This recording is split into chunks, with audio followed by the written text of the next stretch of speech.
gentlemen, it's about to go down. Ladies and gentlemen, please welcome your hosts, RGX, Great Wrestle, and Frazzy, representing Honor Club, and you're listening to the HCW Podcast.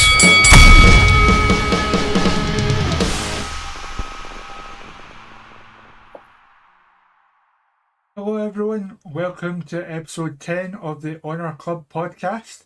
I'm your co-host RGX, here as always with Rate, Wrestle and Frozzy. How are you guys? All good, mate, all good. Just settling into a new routine, and we'll kick it off with a lot of reviews from the last week. Yeah, just all fine. Yeah, look, it's been 2 days since we last recorded. Nothing has pained me in the last 2 days, so it's fine. We're all good. Good to hear. So we'll hit the ground running. I hope you enjoyed the new show intro. We also have nice little segues for our regular show. If you like it, give us a little like, put a little comment. That way we can let the creator who made the outro and intro for us know that his work is appreciated. But in the meantime, we'll get kicking off with the reviews, starting with Smackdown from last Friday. Take it away, Ray. HCW Reviews.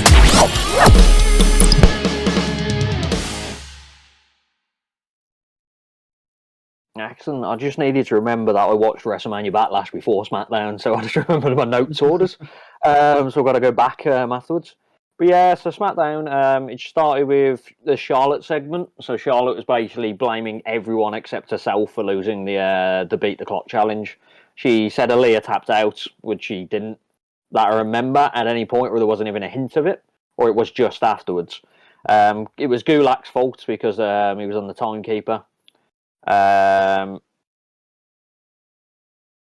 then it was just a bit of a Ronda Rousey came down and gave her a bit of a brawl.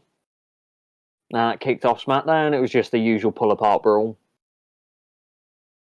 Yeah, typical kind of go home angle for a championship match. When all else fails, pull apart. Yeah. And that was led into the Banks versus Basil match, which I saw a lot of the ratings before I watched this, and it got decent ratings, but on Cage Match it's going down the bin already. So it started with an early meteoria from Banks onto Baszler. Sasha was taking more of a Baszler kind of routine in it. She was trying to manipulate the joints and stuff like that. I think it was mainly because Baszler injured Naomi, so she wanted to do the favour to her. Baszler got in control halfway through. Banks had a mini fire up, and then Baszler did a small package, and Natalya held the legs on the ropes, and Baszler won. It was pretty average. It was 2.5, and there was a beatdown afterwards, which was foiled by the faces. But yeah, it was a pretty average matchup. Yeah, I thought so too. It got a decent amount of time. Like, the one thing that WWE does have going for it just now is the women are getting a decent amount of time for their matches. Obviously, TV compared to pay-per-view always a lot shorter, but I thought it was a decent length and a good back and forth. Yeah, and on Cage Match, everyone pretty much rated it. Like, there's no average. No one really went bad on it. It was just a pretty average standard match for them. This was followed up by the Uso segment. They were basically discussing that one of them wants to wear snakeskin boots because, Randy Orton, the Viper, good. The exact words were snakeskin Air Force Ones. So at least they kept with their gimmick. This was followed by an RKO Bro segment, which was just really random. I don't even remember what even happened, and I think they just tried to retort, but it wasn't fun. And then, to sum up that, it happened. Yeah. And then to sum up the next segment, it happened. Happy Talk followed. We all wanted to see Happy Talk. Just random shit talking. It's just without saying, just random shit talking for the whole thing. I didn't really care what he was saying. I'm already over the feud and it's still going. There's not much else to say what happened there. Drew Gulak then faced. Drew Gulak came down, and then it was announced that he'd be fighting Gunther. This was an absolute mugging. Just like Gunther, like it wasn't even the typical squash match. Like Gunther looked like he actually hated Drew Gulak. Like the spots where he actually stood on his neck on the rope and stuff like that. Like I've seen him do it to other people, but it looked like he just hated the man. I rated it 1 star. It was good for a squash match. And then there was a Shinsuke segment. Like there's so many segments on SmackDown for such a short show. They shove segments everywhere. Like you'll have an entrance. There's a segment happening while the entrance is happening. It's just so many segments. Yeah. Shinsuke segment. He's still very his promo skills in English are very bad still. Like extremely bad. Like you have to pick out what he's saying. He just wants a piece of Roman, which pretty much I got out from it. And then there was a skulking Zayn in the background. Just like a Looney Tunes character now, Sami Zayn, just in the background. It's brilliant. This was followed by another segment. Drew, I need to say Galloway. Drew McIntyre segment. The head of the table needs his head kicked off was the main point from this. He was basically saying he's going to Claymore Roman. So just building up towards his match building towards the Backlash match. And then this followed by my match of the night, which was the New Day versus Sheamus and Ridge. I don't think they've got a tag team match, like tag team name yet. Like Fight Night's what they say, but I don't know if that's like a tag team name for them. I don't know. I've been calling them the Peaky Blinders lads. Yeah. But yeah, this was a better version of what the tag team tables match should have been on AEW. Just like a straightforward one person needs to go through the table, then it's all over. It was just a good old-fashioned brawl. Kingston did a dive where he hit the barricade, like a barricade bump, which looked very good. The white noise on the apron by Sheamus, you thought he was going to put him through the table, but then he hit him straight on the apron with it. Trouble in Paradise, which landed him on the table, and then our Butch appeared out of nowhere. So Butch is back. He wasn't at Conchella, as Pat McAfee said. He was under the ring. And then this led to them putting, I can't remember who they actually put through the table. I think it was Kofi. Was it Xavier? Yeah, they put him through the table. And I rated this a 3-star match. It was a decent matchup for SmackDown, and it was one of the better tag team matches, table matches I've seen. Yeah, agreed. I don't think many people, like I said, SmackDown was very average this week. Like everyone was pretty average rating. No one disliked matches, but no one went over the top with them either. Paul Heyman backstage, he was flirting with the ring girl, and nearly called her then. That's an old-fashioned term. Kayla Braxton, let's go with that. Flirting with her, saying the reason he wants to be with her. Then Zayn comes, and then she runs off, and he said, "Don't leave me here with him." He basically said he's going to take care of Shinsuke for the Tribal Chief because he's like a concierge to the Tribal Chief. Fair enough. Paul Heyman says that Reigns respects Zayn. I want to hear that out of his mouth. Yeah. That's what I want to hear. Yeah, and he was just going to lead up to that match. And then Pierce was out backstage and Zayn came up to him and he said the match is going to happen straight away. So, obviously it didn't happen straight away. We had to have a segment between it. So, I kind of skipped this segment, I'm going to feel like, because I've just got bad with it, the old Lacey Evans segment, because it was just more and more sadness. I know it's like a true story, but it's also grinding to watch. Yeah, as I was talking about on Tuesday, so the feed I watched, it fed pretty much straight into our match. Is that how it aired on your side, yeah? She had a match? Yeah, she was called down to the ring. Oh yeah, she came down to the ring and celebrated with the fans, and that's all I saw. I didn't see a match. But I might be getting confused then. But the ring announcer, they pay her the proper respect she has requested. Yeah, like I skipped the vignette, but I saw the coming down. Yeah. I just No one cared. I just don't understand the logic. It's peak WWE do that. Yeah, it was just like it was such a weak reaction as well for the building this vignettes and stuff. I think that's why she's moving to Raw already.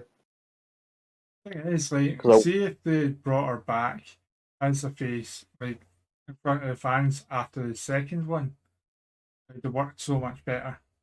Because they played another two, it was kind of driven into the ground by that point. Yeah, it was just hard to watch. As I said, I kind of couldn't even. As soon as she started, and I thought, oh, this will be a positive one. Now she's going into the military. No, it's instantly she was on about that someone committed suicide before she went to the WWE, and it was it's just more and more misery for her. Like, I know it's a true story, but it's sad. It's not what it wants. I don't want to be built up to wrestling to watch that. But yeah, so this was followed by Zayn versus Nakamura, the match that was going to happen straight away, but didn't happen straight away. There was some good spots in this. There was a wicked Michinoku driver. Nakamura looks great when he's actually treated right and he's like got an actual proper matchup. Mm. And then I say this, and then it didn't end the way I wanted it to end. They were both outside. Zayn hit Nakamura with a Huluva kick and then got a 10 count win. It's like, what's that? Is this building towards Nakamura having range, or are they just stopping that? Because I'm hoping they are, because that makes no sense now. Obviously, we had discussions about this in one of the servers. Me, Nakamura's done nothing to deserve being anywhere near Roman. No. Other than getting a couple of wins over the Usos in a tag, he's done nothing as a singles competitor in the last 12 months. Warrant being. He was the Intercontinental Champion. And take a guess when the last time the Intercontinental Championship was defended on a pay-per-view. Mania I know 37. this because I saw it in the server, yeah. I was going to say. Yeah, it was the Nigerian drum match at WrestleMania Oh, 37. And it couldn't be topped. So that's why they've never done it since. They couldn't be topped the Nigerian drum match. So the Intercontinental Championship on a CV means nothing. It's sad, but that's the way it is just now. I don't I'll think win there's it. anyone on SmackDown who deserves a shot at Reigns. If you look at the roster, there's no one there. Zayn deserves a shot at Reigns just because of the laughs. He lost to Johnny Knoxville, mate. I mean, he doesn't. Yeah, and it was the match of the year candidate, supposedly. Yeah, it so was. it's fine that He didn't lost win in the it, match. so how does he Can we deserve it? He stop didn't win. winding this match up? It's been like 7 weeks of this. It Give was Johnny You fine. brought Knoxville. it up. No, I didn't. I brought up Sami Zayn. He brought Johnny Knoxville. My God. Backlash. If you hadn't We're have at said Sami Backlash. Zayn, knowing full well what was going to happen, then So Al Generico should have a title match against Reigns. Are we there now? He didn't fight Zone. We're going to Kevin Steen Backlash. got a couple. We're going to Backlash. There was no Zayn on Backlash. Let's my go point there. was there isn't anyone on the roster who deserves a shot at Reigns Yeah. because they don't do good enough to build people up for it to be Even believable. Raw, I would argue that although Cody's been saying he's not there yet. He's had 4 matches. He looks the closest. Yeah, he's the closest, absolutely. But he's not credible threat yet in my eyes. He is probably the next one. They've got more work to do yet. But yeah. That was the end of SmackDown. So yeah, we'll go to Backlash. It was, wasn't it? It was, wasn't it? It was. I thought someone says what? I thought someone says it was it, and I was like, No, I did say was it because I'm pretty sure that did we talk about McIntyre and RK Bro? Mm-hmm. Coming out for the chat, I don't remember that. Was Been that a long day. Yeah, we talked about it because he said the head of the table was going to get his head kicked off. That was earlier in the show. I'm But, also like, the missing- bloodline cleared out the ring. There was a brawl. Oh yeah, it did happen at the end, didn't it? Jesus Christ. Yeah. Okay, bro, McIntyre acknowledgement where they kept saying acknowledge at the end of it. I was I'm like, glad we brought that up. did I go sleep through that bit? Yeah, And then so this riveting segment, yeah, because he kicked his head off at the end, and yeah, okay, bro. They kept saying acknowledge, which was funny, if I remember. They kept going acknowledge, and yeah. Then there was a brawl, the bloodline came down, and then Drew Claymore rained his head off. Yeah. SmackDown's over, Frozzy. It's over. there we go. Thank you. I was like, I didn't watch everything this week, but I watched that. Every show I have to mess up somewhere. That might as well be there. No, you weren't the Anyway, only one. so- Even RGX thought that was the end. So now we're going to go and talk about Survivors Backlash. So yeah, this started off with Cody versus Seth for the rematch. I'm going to call it part 2. It was very more back and forth. Seth was in control for a lot of it. The stalling top rope suplex was very good. There was a good Cody cutter near fall. There was a few near falls going on. The Falcon Arrow near fall. Most of my notes are on the other page now. Frog Splash near fall. Crossroads counter, which was pretty cool. There was a pedigree near fall. There was just a lot of near falls. Crossroads no sell. So he hit the crossroads and there was no selling to that. Like he went straight back up, Steph. And then he ended up with Seth got him rolled up the tier, was rolling up to grab the tights on Rhodes, but then Rhodes flipped it and got the tights on Seth and won. I rated this 3 3/4 stars. I didn't like it as much as the Mania match, but I know a few of you did. I know you did, RGX. I liked it just a bit more because there was more story there. It built on the first match. So a lot of the moves that Cody pretty much opened the match with at WrestleMania, Seth had answers for this time because he was scouted and prepared. There was a good narrative through the match. And I really loved Controlled. I really loved the spot where he started doing the shake, rattle, and roll. Like the heat he was getting for that Yeah. was absolutely clear. So yeah, I really liked this match. I'd put it up there with the WrestleMania one, maybe slightly better overall because it built on the story of the first. But bear in mind, I'm Shawn and Undertaker at WrestleMania 26 or 25. Yeah. I always prefer the sequel. Oh no, I preferred the first one.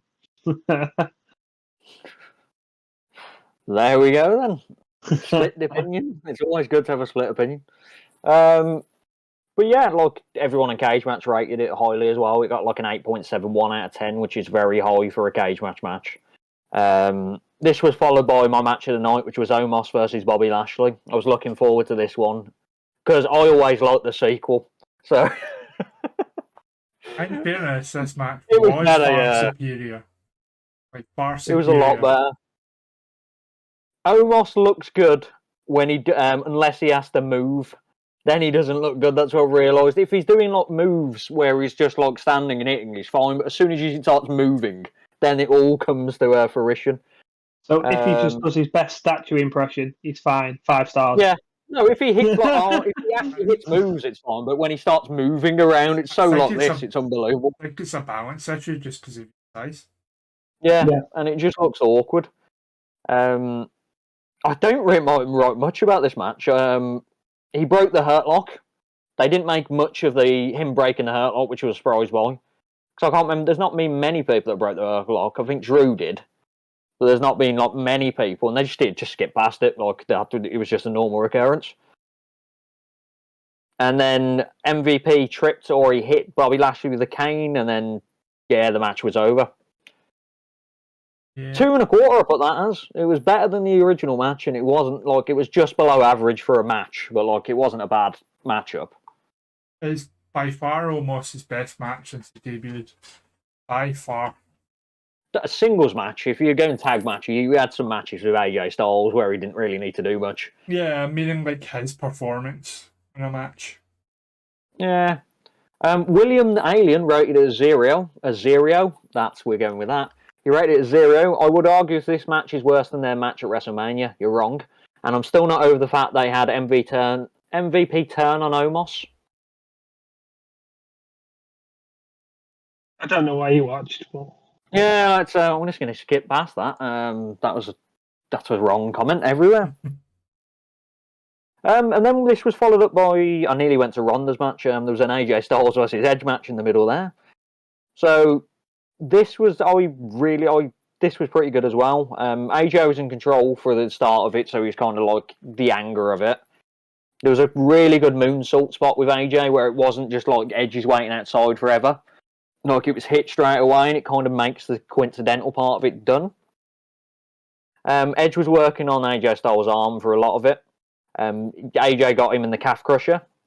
There was a good expose, like he exposed the turnbuckle Edge and he hit him with that, and there was a good near fall on that as well. The Styles Clash, he hit that, and there was a near fall with that. There was a lot of near falls on Backlash. And then the weird, stupid rule, Priest, because he wasn't past the line, he's not at ringside. What a stupid rule.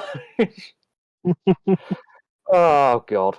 And this was followed by a mysterious figure who I could tell instantly who it was because I know who that is. Distracting AJ, and so AJ instantly, he has to stop because he's distracted by people in cloaks. And then he got choked out with the crossface chicken wing. Crossface. Oh, I love adding words to the end of my sentences. I rate this 3 1/4. It was a really good match. And then we found out, obviously, it was Rhea Ripley. Yeah, the pop from that was huge. Again, it's like one of the worst kept secrets because we were talking about Rhea being revealed as the third member how many weeks ago now? 3 or 4 weeks ago? Mania. We thought it might happen at Mania, didn't we? Yeah. Yeah. So we all knew it was coming, but it was still cool.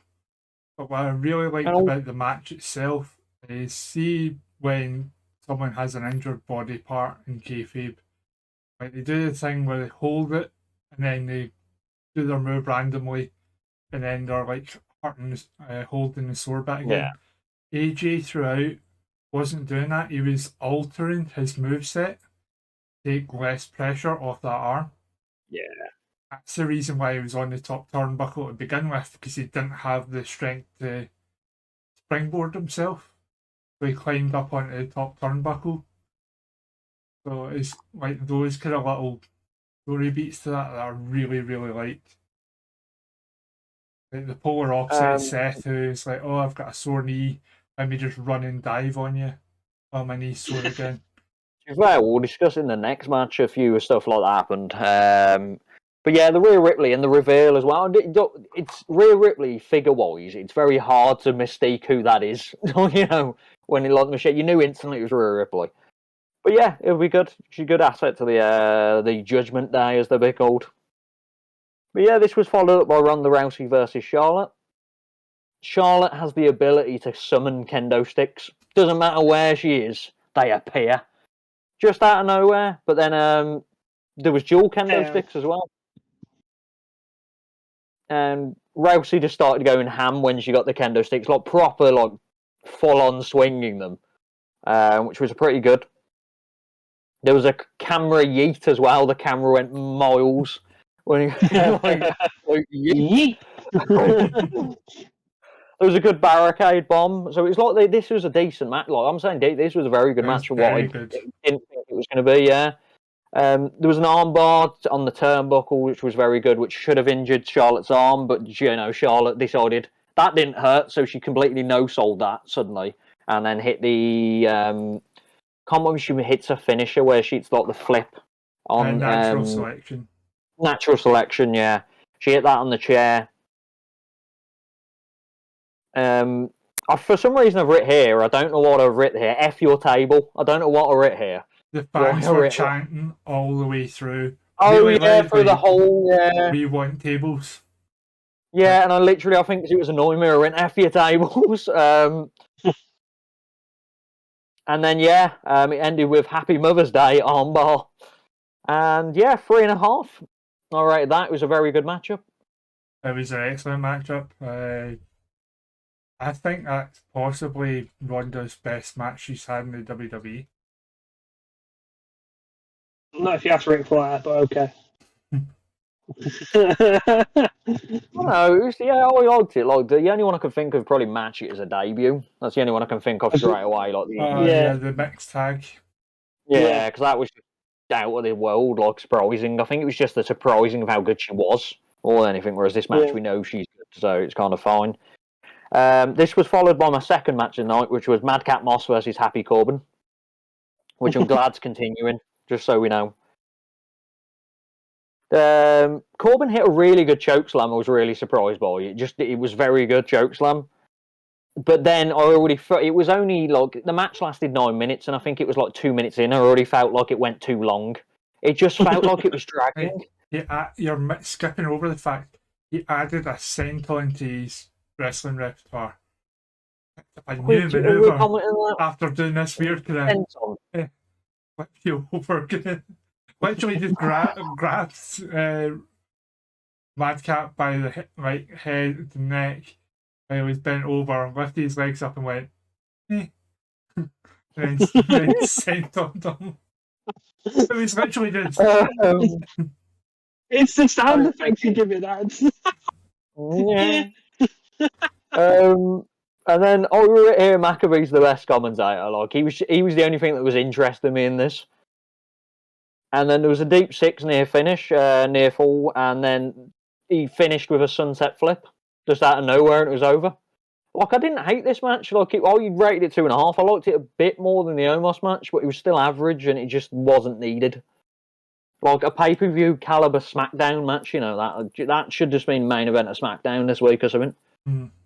Or on the pre-show if there was matches on it. Yeah, they could have added another match and had that in the pre-show, like had a women's tag match maybe.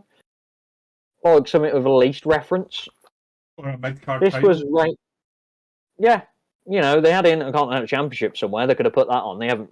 I know it's been defended a lot. I think so. So Kawaratara Cabra, he rated 0. Compared to the rest of the card, this was completely pointless dud. Don't understand why this wasn't on the Pro Show or SmackDown. There you go. 0's really hard, but compared to the rest of the card, save for maybe Lashley almost. Sorry to break your heart there, but a card that was full of really good matches, this seemed quite out of place. Yeah, even the stood Omos out match for the wrong reasons. Yeah. At least the Omos match approved. I just didn't want to see this match. It's like... Then we had a mini segment where we found out that Charlotte has fractured a fracture of the radius. That's how they put it. Just that one. She's not fractured a radius. Fracture of the radius. That's a real bone, Cole. McIntyre's just best. McIntyre.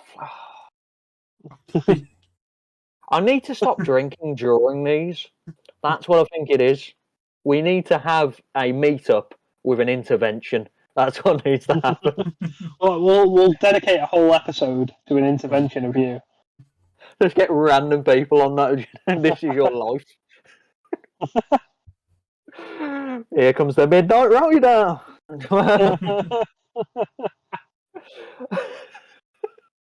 So that makes no sense to anyone that isn't in our league. Yeah. And then this was followed. I rated this match my match of the night because I was really surprised by how much better than I thought it was going to be, especially because it was started really slowly and terribly. I was really bored at the start of it, but it picked up and it got really good. So the Bloodline versus Drew and RK Bro, or they were calling themselves RK Muck Bro, weren't they? Was that what they were calling themselves for this? Yeah. So this was all about the Tribal Chief at the start. It was just really slow, just like really slow and methodical. Like nothing was really happening for the far bit of it. It's just like I just read straight after this. This was probably about 5 minutes later. This is still really slow. So for match in the night, I'm giving a great discussion of what this will be. Then it built up when it was Drew versus Roman. So at the start, Roman tagged himself in, then tagged himself out because he didn't want to fight Drew. But then he had no choice at this point. So it was a decent kind of thing. There was they started to get a bit more intensity. Then it just went hellfire. Like Claymore and Reigns. Orton came in and just livened up everything. Like everything Orton was doing. He's having a great run at the moment, Orton. Like the fans are behind him. His moveset, he looks like he's enjoying himself again. Yeah. There was a really cool spot. Well, it was a cool spot that it could have been, but the move was slightly botched, which was the RKO spear. It just wasn't timed perfectly, but it was still cool. As in, like I didn't expect it. Then there was another RKO, which was in the near fall, so this was getting a lot better at this point. There was a floating bro near fall. Superman punched a Randall outside after he started going ham outside. And then Riddle hit a super RKO as well. There was just Dave Meltzer mentioned it, which is probably the perfect description. It went into like a PWG match where it was just everyone's hitting finishes everywhere. So no wonder he loved it. And then Roman hit a spear, and then that just killed everything. Not the mood of the match, but that's just it. Roman won the match, ruined my night. Ruined the night of all of Honor Club. Ruined Honor Club's night. No, It was all in the bin. Literally. And I swear it's the last time I used betting odds to decide on my matches. At least not until right before showtime. Yeah, and then I'm going to resubmit at some point. I'm not going. We're allowed to now. I didn't see the end of the video, but I've been told that's a thing now. But you've been asked not to do it 3, 4, 5 times. Only do it if you feel you've made a mistake or you feel a genuine reason to. That's a request. Technically, nothing's stopping you from doing as many as you want, which is dumb. Yeah. But as long as everyone's playing by the same rules, I guess. Yeah, that's pretty much Probably it. watch that video. We all know what's going on, because what was happening, people didn't know what was going on, I think, so it was just a lot of dissension, but they've discussed it now and it's fine. Yeah. And Stadium Stampede. Anyway, let's move on. So Roman Reigns spear. And then the end, I rated this 3 3/4. So I rated it the same as the Cody and Seth match, but I liked this slightly more. So I feel like it was just, I didn't expect it to be as good as it was. And that's the Did end of Meltzer that. rate this? No, he didn't get to it unless it's not been rated. Let me have a look. If you want to discuss what your opinions are on the whole of Backlash, or have a look. Backlash in general, I really enjoyed it. Yeah, it wasn't a bad show. I went in with low expectations, so it's always a surprise when it's not crap. Generally, with WWE, the worse the build, the better the. Yeah, Which, it does seem to be the way. So, but yeah, despite the fact we had a very poor night prediction wise, the show itself is still quite good. Yeah, there's no ratings yet. I feel like predictions kill shows for me sometimes. Yeah, it's because it's kind of like, especially if you know, with this one, at least it kind of was at the end, so we still had a chance of winning, so I was into it. Whereas it's when you've already lost halfway through, and it's just like, or sometimes I have to check to see if I've won already, and then I know the results because it's so I can watch the matches. Yeah. But yeah, so that was the end of WrestleMania Backlash. So now I need to skip forward because I watched SmackDown straight after that, like the genius I am. Yep, so we're on to the Raw after WrestleMania Backlash. So Raw. So this started with a RK Bro segment. They lost the battle, but not the war. They want the titles. Here comes the Street Profits.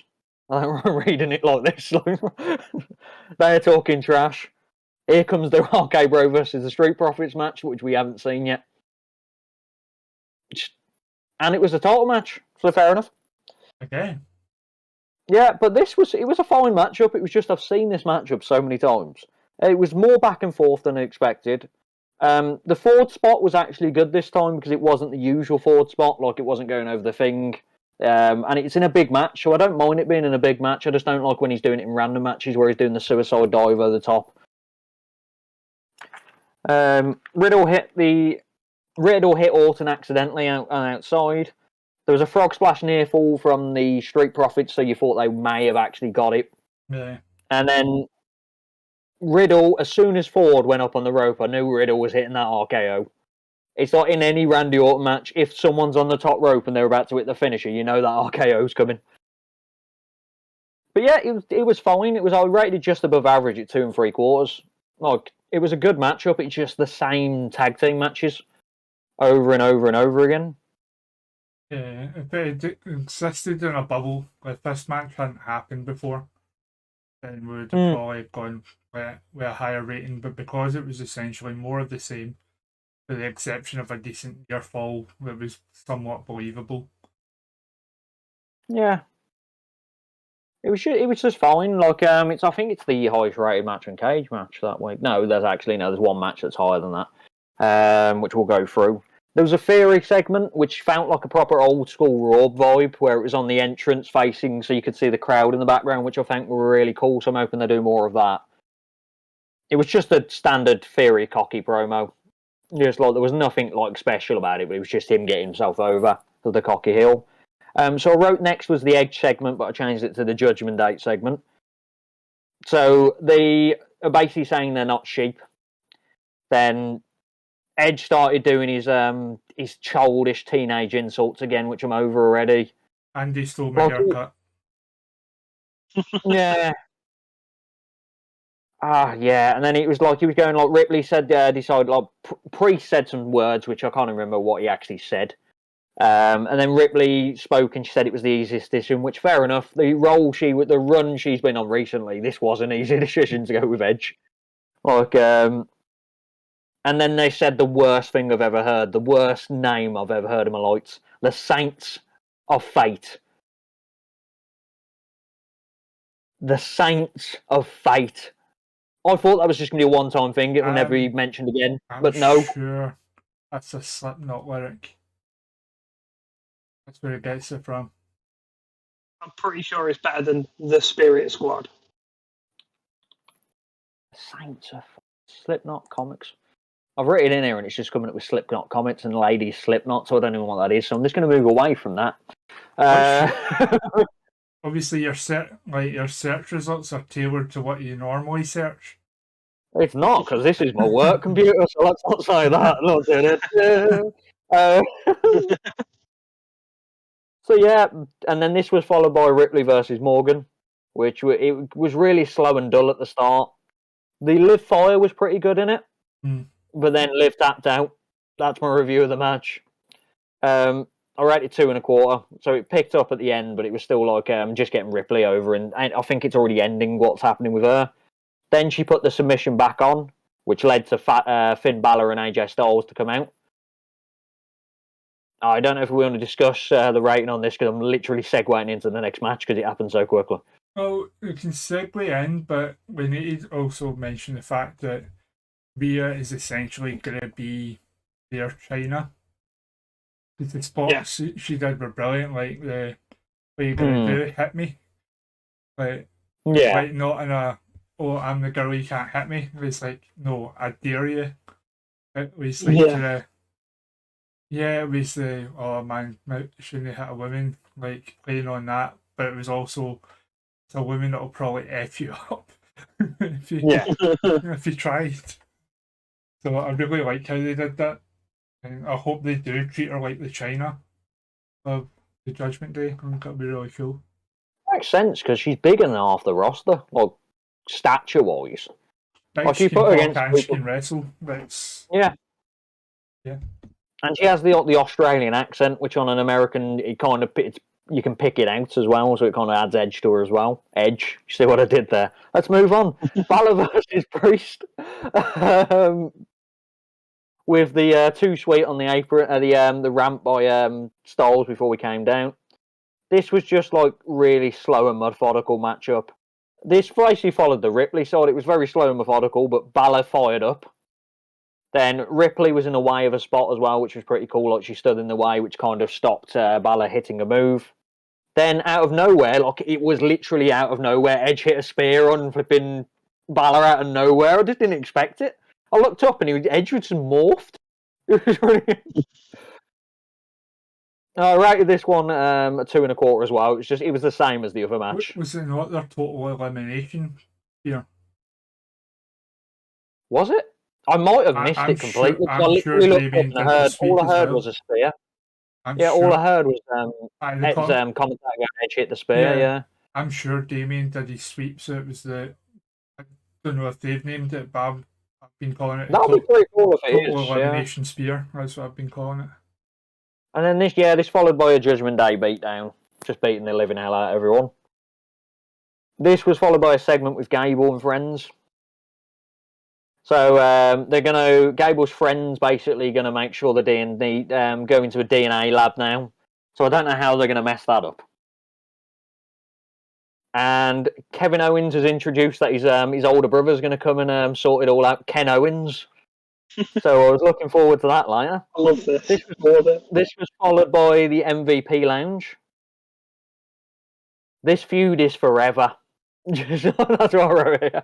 I know. We've been criticising AEW for not ending feuds.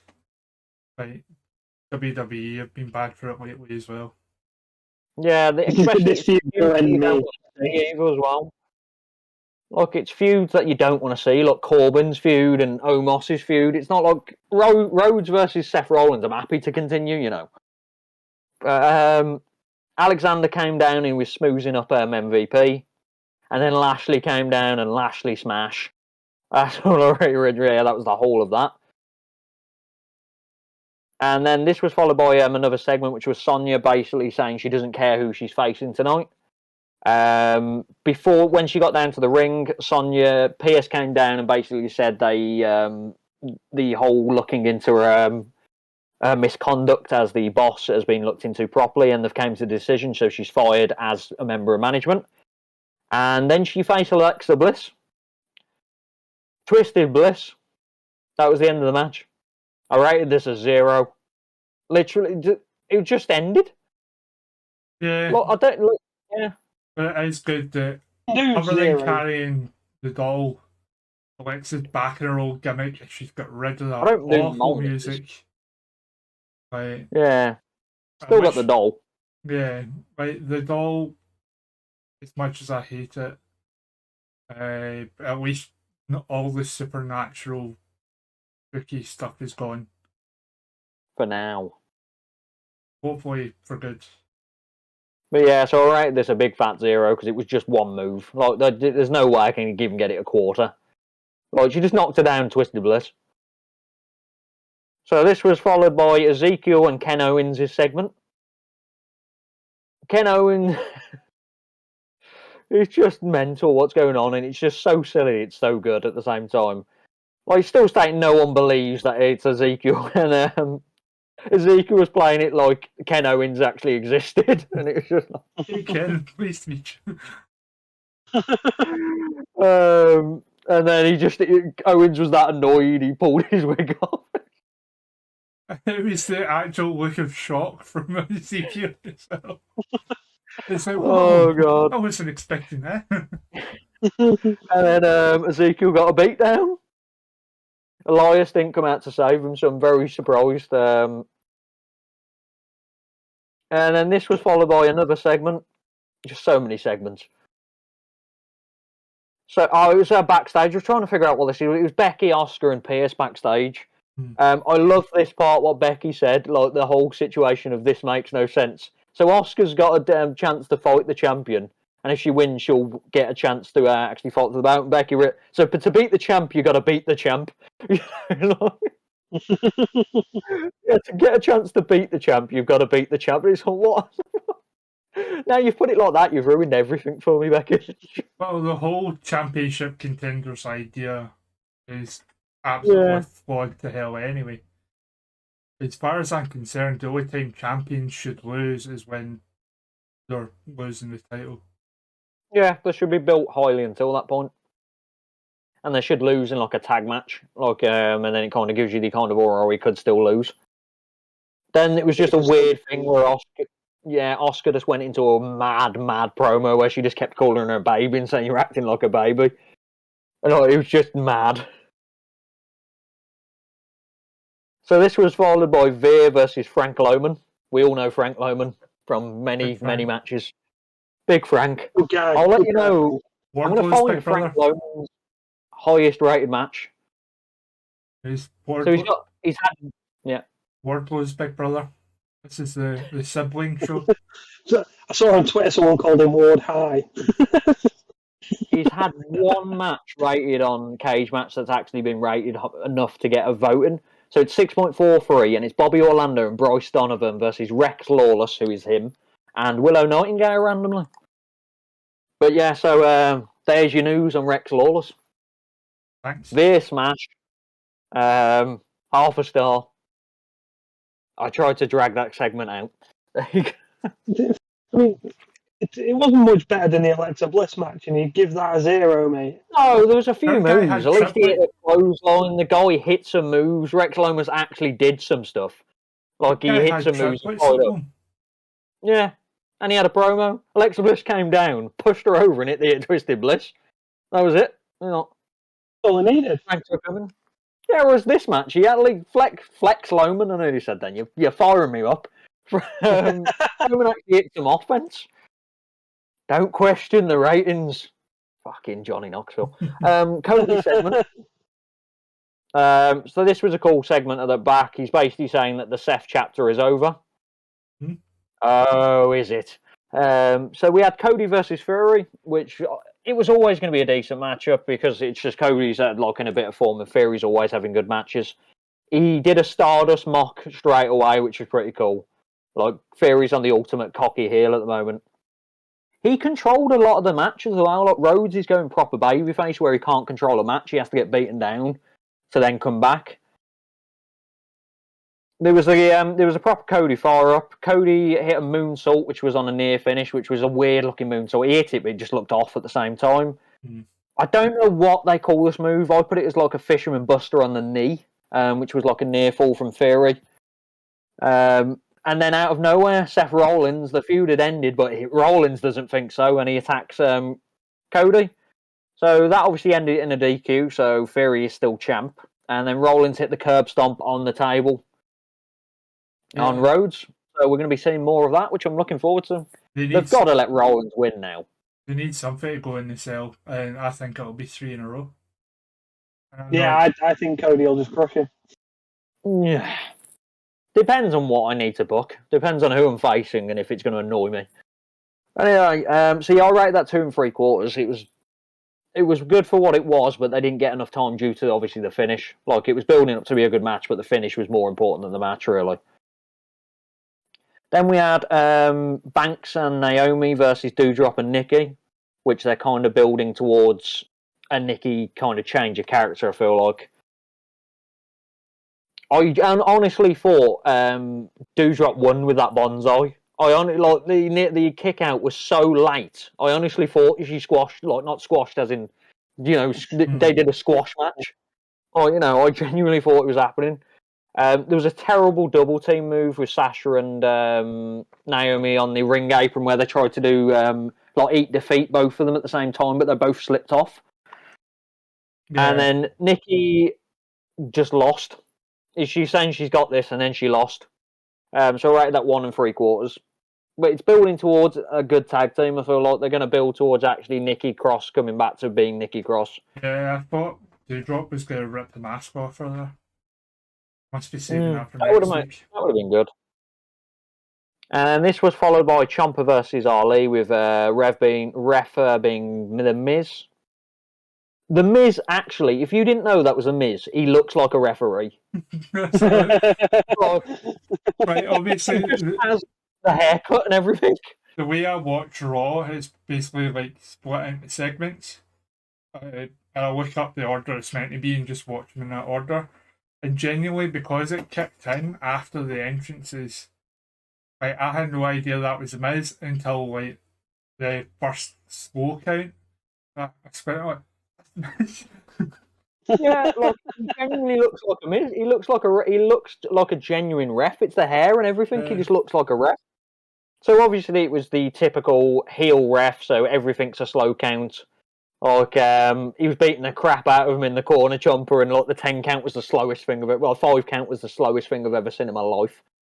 But then, as soon as Ciampa was going for pins, it was like going quick freeze.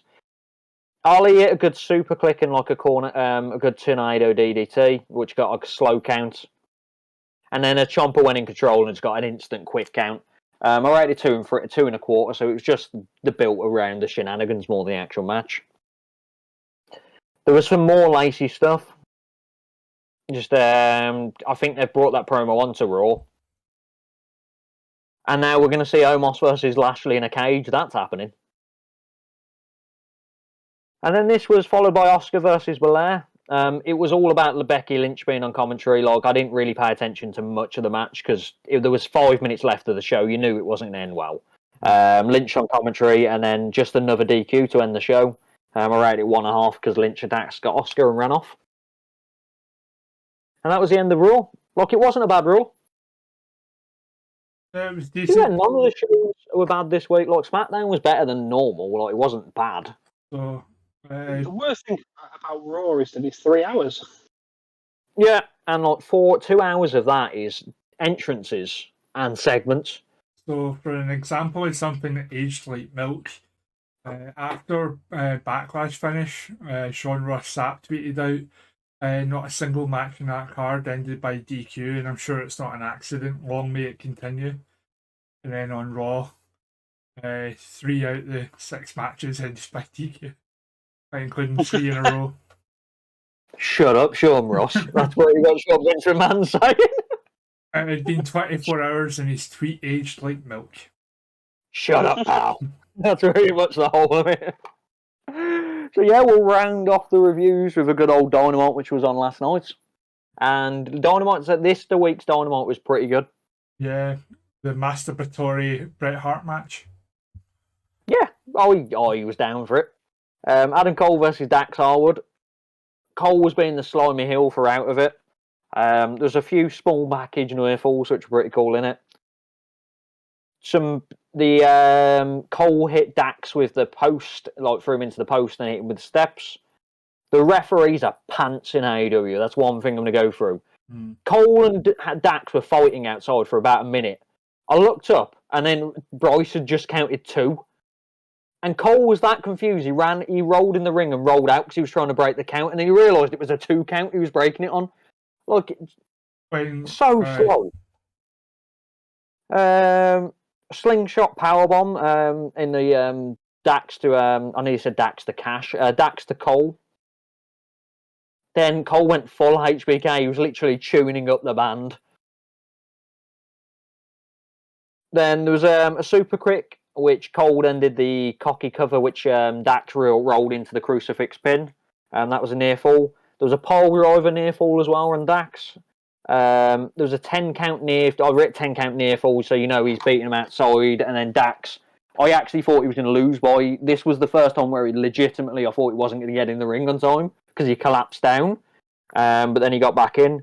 And then the selling of the beatdown that Dax got, Cole got him in the sharpshooter, the typical heel move, and beat him with the sharpshooter in front of the, So I really enjoyed that. I put it as 3.5. Oh, it was a good start. The story was good. The wrestling was good. Just a very good matchup. Yeah, I enjoyed it. They do tend to be good. The openers on AEW always seem to be good. Yeah, like you'll have the one odd. Yeah, the one odd one you'll have a pants one, but like you'd probably say 1 out of the month you'll have a bad opener, and then the rest of them are pretty decent. Yeah. And then there was just a Hardy versus Allen package. I didn't really write much about it. It was just a package building towards the match going forward. We had Punk versus Silver. So Punk was getting proper heelish in this match. It wasn't due to his match with Paige coming up. It was more of the fans hating because of MJF. So he played up on that, obviously, because he's CM Punk. The match was flat as hell for me, I'm going to be honest. I just didn't care about this match. I don't know why. I think it was just there and I knew Punk was going to win and Silver's just there. Even though he's like the hometown boy. I didn't care much about it. The only thing I ripped for it, Punk did the audacity of winning with the buckshot lariat, which was a good finish. Like for it, I've rated 2.25 for the actual match, but the finish was very good. What I find weird, now, you see the distance between the commentary table and the ring. Yeah. Like, it's like the commentary table's at the left of the stage. You've still got the actual stage itself, all the ramp. Now, I kept looking up there as if he was making eye contact with Hangman. But if you've ever seen like the pan camera shots, Yeah. he doesn't have eye contact with him at all. There's fans in the way. So for TV, if you don't know any better, then it was fine. But when you think about it, he wasn't staring at Hangman at all. He was just looking in the general direction of the commentary table. Despite Excalibur saying throughout that that's what he was doing. Yeah, but Excalibur says a lot of things, and we know this, so we'll move on from that. There was a mini, then basically a Punk segment where he's gonna shake his hand. It doesn't matter if he's out cold or he's out; he's gonna shake his hand. Then there was a segment which was Baker and Hayter and that gang out back. Hayter is not allowed to talk, it seems like. So Britt was basically talking for her for the whole thing, and then Tony Schiavone said there was a chance they could fight each other in the second round. There was never that chance. We'll move past that. Danhausen versus Nice. Running knee, 0. There you go. There's another 0 for you, Frozza. The Danhausen match, what are you doing? But it wasn't a Danhausen match, it was Danhausen was there. Danhausen's a comedy jobber, so I knew it was going to be a squash. Didn't know it was going to be a move. Yeah, it was just there. Like, I thought they'd get like a jokey finishing, or a jokey move in for a Danhausen, but it was just the curse, no running knee. Danhausen is a comedy jobber like Santino. You never believe he's actually going to win a match. So this was followed by Send Hook. Hookhausen's happening. We're all looking forward to Hookhausen. So this was followed by the contract signing. Boo Wardlow. Excalibur is the worst commentator sometimes. Like, they were booing him, and then it apparently says Boo Wardlow. It doesn't apparently say Boo Wardlow, it says Boo Wardlow. There's no apparent about Excalibur, I can see it on the fucking sign. There was a good dark side of the ring spoof. I really enjoyed the Jericho part with it when he was going on doing this for this guy. How much he's paying me? He's paying me how much? Okay then. And then we had people like flipping Horowitz in it as well, and it was good. It was just a good segment. I love the fact as well is they even had the kind of silhouette kind of blurred events happening in the background, recreating that was perfect. Absolutely perfect. MJF was proper, like, this segment went on for a while because MJF was hamming it up. Obviously, he was boosting the Long Island connection. He mentioned the 2024 thing, which I think was pretty cool. With he's saying there's one guy back that doesn't want to hear about that. The stipulations, then he's going to bout him 10 times like he did with Rhodes. Then he's got to fight Wardlow versus Spears in a cage match. I genuinely thought that was going to be the end of it. And even Wardlow's reaction was like, Jesus Christ. Oh yeah, the 10. But they're going to have special guest referee MJF in the ring with them at the time. If Wardlow loses the match, he can't get an AEW contract at any point. So he couldn't sign the contract, so MJF did the smart idea and let him have his handcuffs be taken off. Wardlow smash! It's the Wardlow powerbomb smash! I love the fact as well, like the fans kind of like, no, what are you doing? Like booing. He's like, I'll just take his handcuffs off. Like, no, don't. Because everyone and their dog possibly literally knew what was going to happen. And then Yeri powerbombed. He did powerbomb Spears through the table, didn't he? I can't remember who he powerbombed. It was powerbomb smash table. This was followed by the most prestigious title in the business, the FTW title. So Jungle Book. Good old Mowgli coming down to the ring. Well, the thing is, I know I've messed up as well. I don't skip past it. I know instantly I've said it. Jungle Boy versus Ricky Starks. It wasn't the match, the style of match I was expecting. I thought it was going to be a bit more fast-paced, but it was quite methodical. Really slow. There's a few near falls, like the super kick near fall. Starks hit a near fall with his spear. The snare trap, he got that Jungle Boy in the snare trap, and he just got to the ropes. And then he hit him with the Rochambeau. It was just an average matchup, 2.5 stars or brilliant. So you're kind of glossing over the way it was set up with Swerve coming down. It was supposed to, distract Starks, but ended up because the referee was trying to get Swerve away from ringside, which he hadn't got involved. He hadn't placed a hand or anything on. Yeah, but he's banned from ringside. Swerve wasn't. No, yeah, but he was past the line anyway. So why on earth the ref was out there trying to get rid of him to begin with? I have no idea. Because he's a WWE ref. He knows the rules. Get out. He's over the line. But yeah, and of course Keith Lee then comes out after beatdown continuation. Yeah, literally all a rip for this weak nothingness afterwards. I didn't care. Like, nothing happened afterwards. Like, they came down, it was just, people walked off. Christian guy was just there. Then we had a jazz segment. Sorry, you're skipping over a story beat again. What happened then? So Christian went over, like you can see him looking extremely frustrated with him. So he's like being like a frustrated dad figure. So it's built. I think it's building up to a Christian heel turn and make it really devastating.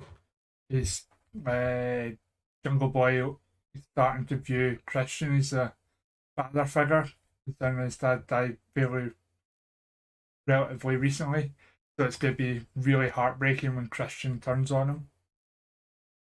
And then forms his own faction, Day Judgment. It's going to be good. Bring back the Christian Coalition. What's Tom Cole up to? It was Storm in that as well. Was that that was the Un-Americans, wasn't it? Or did he get in the Christian Coalition as well? I used to love Christian's theme in WWE when he went on his own. At last he's on his own. Yeah, such a mint theme. So talking of sports entertainment, the jazz segment was up next. Jericho was properly earing it up. I'm enjoying Jericho slightly more again for some reason. I think he's reinvented himself to be funny again. The best part of this was, do you want me to hit you with a fireball? I'm a wizard. I do think that I'll let you finish off the segment. Yeah, I'm a wizard. Then Moxley had his 9-hour entrance. I had to skip some of that entrance. It went on for a while. Then they kept hamming it up, going, well, there's one of you and there's 5 of us. BCC, well, there's 5 of us, there's 4 of you. And then Fireball Kingston behind him. That scar will be on his face for at least a year, how AEW works. That'll just be there. I know, but he started his eyebrows. Outrageous. He didn't want. He just didn't want. He doesn't love the business. That's what it is, Kingston. He doesn't love the business enough to shave his eyebrows. It just started a massive brawl, and Regal hit a punch, which we were all excited for. Yeah, the power of the punch. Power of the punch without the brass knucks. But obviously, I've spoke about Kingston before. I think aligning him with the professional wrestling side it is a bad move. I know, like, there's no way he'd not take an opportunity to get back at Jericho. Yeah. But to kind of hotshot them into the pro wrestling versus sports entertainment side already, and in my opinion, Kingston isn't pro wrestling, he's sports entertainment. Like, he's more Kingston's charisma, all, isn't he? Yeah. Kingston's all talking charisma and not so much on the wrestling. So But yeah, so it's muddying it when it shouldn't be. It reeks of war games. Blood and Guts is coming. Yeah. So this was followed up by Hayter versus Storm. This was flat as anything, this match, and not why it should be. It was just there. Like, I don't care about, like, I really was a big fan of Storm outside of like WWE and stuff like that, but they've like brought her into AEW and instantly she's just there. I know I joked that I was looking forward to it for reasons we talked about. And they weren't flat reasons, were they? No, There's the joke. But, yeah, even with that in mind, it was still incredibly boring. Yeah, like nothing really. Like it was just below average. Like there was a tornado DDT, which on the outside was pretty cool. I literally wrote here, leave Martha. They kept just showing Martha Owen. Like, I remember Martha Hart in the crowd. She just wanted to watch the wrestling. They kept showing her, and she didn't know how to react in the end. She started doing other stuff like this. Like she didn't know what to react. Just leave her alone. You don't just show her every time there's Owen Hart match. It reminded me of how often they used to show Diana Hart during Davey Boy matches in WWE. Yeah, just stop panning to her. Leave her alone. Like, I understand showing us at the start of it, maybe, but every match, and like they kept showing her like a few times in each match, and she just wants to watch the match, but she has to make sure she's not doing something random. And then Tony Storm hit the worst Storm Zero I've ever seen in my life. What happened to that really cool finisher that she debuted in her SmackDown debut? There was the kind of, the kind of Randy Orton backbreaker into a flatliner. Like, what happened to that? Yeah. So cool, Vince and I've McMahon never seen her do it. I know, but that's what happened. Obviously, she could have done that in AEW. Like, she's gone back to the crappy looking Tiger Driver. I don't know. No, it was the Storm. Like, it was just a power, like a pole driver, but it went terribly. The finish, like it was just like a. I rated it 2.25 anyway. Just below average. Like it was just dull, and I wanted more from it. This done. There was a throwaway Guevara and Kazarian segment. Just it was there, and then this was followed else. Yeah, and this was followed by Jeff Hardy versus Allen, which was a lot better than expected. Like that's how you start a match. Like Allen absolutely yeeted himself. That's what like the actual his typical like dive out of the ring. I don't think Jeff Hardy realised how quick he runs. Like he just absolutely clocked Jeff Hardy. You ever watch Peacemaker? No, I haven't yet. Wait till you see Human Torpedo. Like that. If you've watched the show, that's exactly what his suicide dive is like. Just like launching head first. I love how he's actually got a suicide dive. I didn't think something of wrestling straight away, but in a Peacekeeper TV series, there's a suicide dive. He calls it the Tope Suicida. But yeah, so there was a cool looking clothesline spot. That sent on from the top rope. I just wrote Jesus. That's all I wrote there. He did the. I don't even think I've writ when the ladder. Yeah, so the senton was the ladder spot, weren't it? Where I was trying to think. I've not writ he jumped off the ladder, but that was the senton. I'm right sure thinking of the swanton where Jeff landed full force on the ring apron first, and then they did the ladder spot. No, I've written that straight afterwards. No, I'm thinking the ladder. Yeah, because I went swanton miss straight afterwards. I just didn't write the ladder bit. Yeah, but Jesus Christ, that looked grim. The coffin drop miss was pretty cool as well. I expected it to happen, but Jeff moved at literally last second, which was perfect for it. The swanton miss looked grim. There was a bit of back and forth, and then Hardy won with a crucifix. Yeah, I did. I rated it 3 stars. I did like that wrinkle to it, like the fast-paced, hardcore action ended on a technical wrestling move. Right. And then JR said the most ludicrous thing I've ever heard in his time. And maybe the best. The best ever Dynamite match. Yeah. Oh, JR. Yeah, that was. But yeah, that was the end of Dynamite. It's the end of a beer. Let's wrap this up. So for me, Dynamite reclaimed its throne as best show of the week. Yeah, definitely. I was trying to look. SmackDown wasn't bad. Raw wasn't bad. Oh, it was decent enough. Yeah, but And Backlash is a pay-per-view, so yeah, Dynamite's back on form again. At least in my for opinion. now. Yeah. It's got Joker special next week. My prediction for the Joker Samoa Joe's match is Davey Boy Smith Jr. Telling you that now. I can see it being someone else's former TNA. See, I'm just thinking because it's the Owen Hart thing. I feel like they're going to sledge flipping Davey Boy Jr. in it.